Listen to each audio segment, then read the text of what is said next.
साईबाबा म्हटलं की पहिली आठवते ती आपल्याला शिर्डी। पण तुम्हाला माहित आहे का, शिर्डीच्या आधी सुद्धा एक मंदिर बांधलं गेलं होतं। हे मंदिर आहे कर्जत जवळ भिवपुरीला।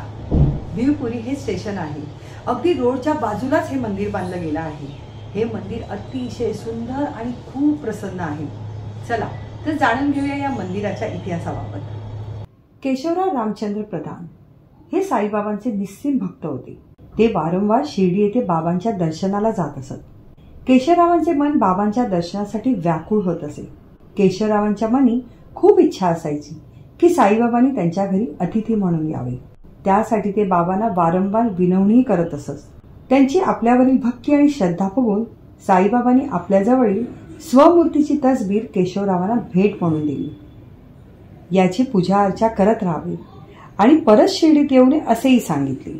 ही घटना 1916 सालची आहे। तरी केशवराव साईबाबांच्या दर्शनाला वारंवार शिर्डीत जात असत। शेवटी साईबाबांनी त्यांची विनंती मान्य करत पौर्णिमेच्या रात्री त्यांच्या घराजवळ त्यांना दर्शन दिलं।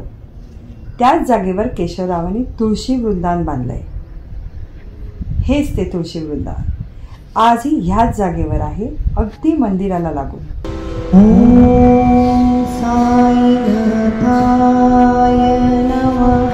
1907 मध्ये केशवरावांनी आपल्या घराजवळ मंदिर बांधून साईबाबांनी दिलेल्या स्वमूर्ती तसबीरची स्थापना केली। साक्षात साईबाबा असताना हे मंदिर बांधलं गेलं याचा उल्लेख साई संस्थान शिर्डी यांच्या श्री साईलीला मासिकात प्रसिद्ध करण्यात आला होता। साईबाबांनी 15 ऑक्टोबर 1918 मध्ये महासमाधी घेतली होती। त्याच्या आधी म्हणजेच 1916 मध्ये हे मंदिर बांधलं गेलं होतं आणि त्यावेळी आपले बाबा देहरूपी स्वरूपात होते।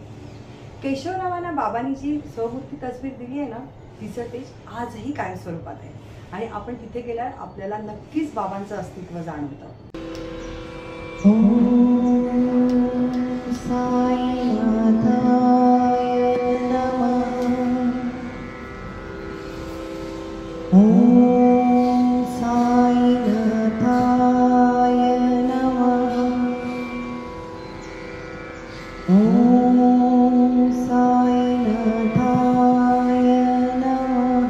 तिथे देखील शिर्डीप्रमाणेच रामनवमी, दसरा, गुरुपौर्णिमा हे उत्सव साजरे केले जातात। त्याचप्रमाणे अनेक मंदिरातून तिकडे पालख्या येत जात असतात। मंदिरात बाबांचं अस्तित्व आहे हे मंदिरात प्रवेश करताच जाणवतं। या मंदिराचा जीर्णोद्धार 1949 साली झाला।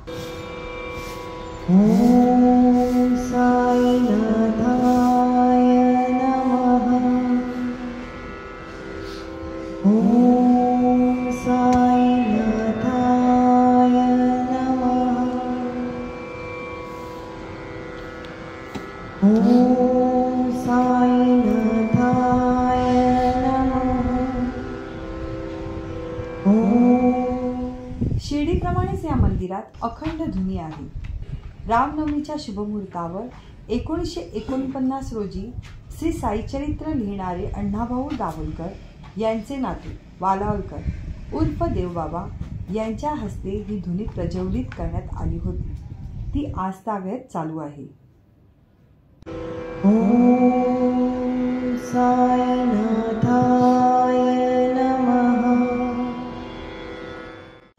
जर कोणाला शिर्डीला जायला मिळत नसेल ना, तर त्यांनी नक्की या मंदिराला भेट द्या। आजही बाबांचं अस्तित्व तिथे आपल्याला जाणवतं आणि एक वेगळीच पॉझिटिव्ह एनर्जी आपल्याला मिळते। तर नक्की मंदिराला भेट द्या। नमस्कार।